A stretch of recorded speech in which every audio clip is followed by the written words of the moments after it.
Okay, we're gonna try this again. I was so hot that I set up the fan, so hopefully you can't hear that. Okay, it's been a week. I've been here for an entire week. I made it for a week.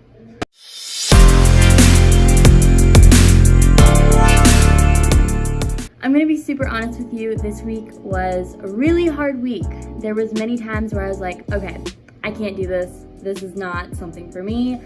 I'm going back home. Peace out, I'm done. But I know that God has called me here, and I kept redirecting my mind to that and remembering why I'm here, what I'm doing, and that I am capable of more than I give myself credit for. Also, I know with all of my heart that if I left here, I would definitely regret it. I would regret not finishing it. So, with that being said, I am still here and I'm gonna make it to the end. I know it, I'm gonna do it. Just 3 months.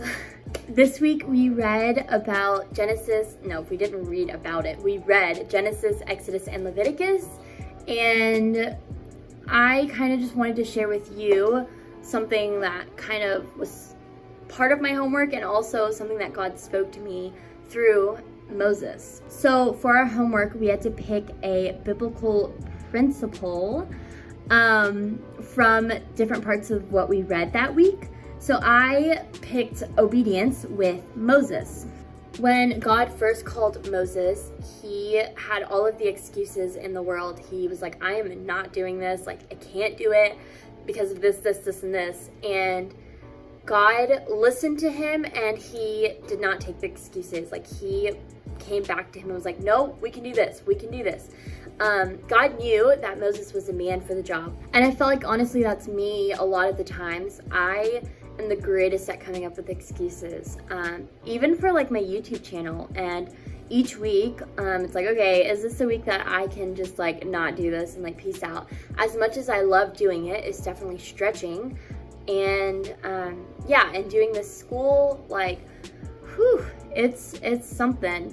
But I know that God's called me to do it, and I know there's purpose in it, and I'm growing through it. And sometimes our obedience is not about us. Sometimes our obedience is about other people. Like for Moses, his obedience wasn't necessarily about him, but it was about the Israelites and their future and going to the promised land. Our obedience affects other people, whether it's for us or not. His obedience affected the Israelites. Also, we have to remember that God doesn't always do things the normal way. Like, parting the waters is not normal. Like, that's not normal.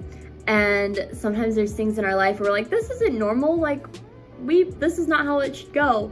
But God is not normal. Like, God is like supernatural and does things crazy ways.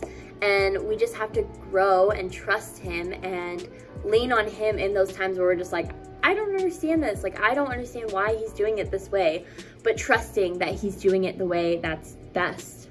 Here are just a few practical ways that I kind of came up with to grow in obedience. So 1, ask God to help you to grow in it. Simple, but just a fair warning, if you ask God to grow you in something, he's going to give you opportunities to do that.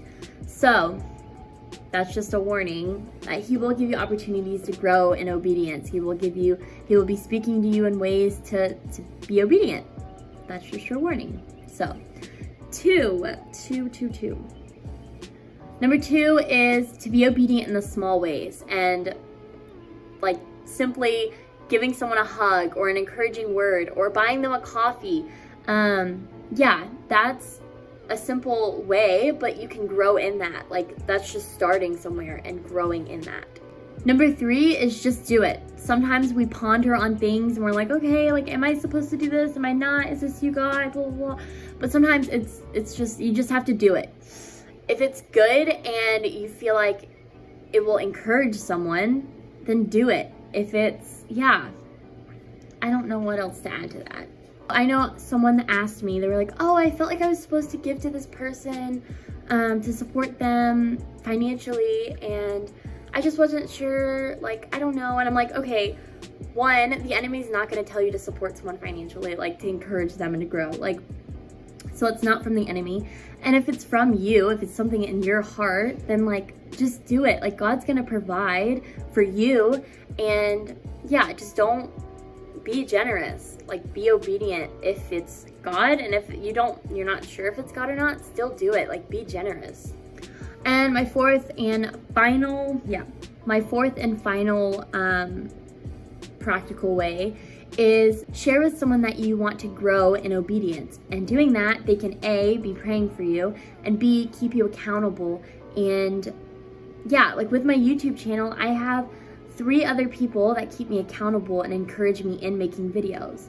So yeah, have people supporting you and encouraging you and asking you how things are going and asking you what has God been speaking to you about this. Yeah, so that's all I have for you. If you have any other add-ins or anything, be sure to leave them in the comments below. I would love to hear from you. But yeah, I will see you guys later.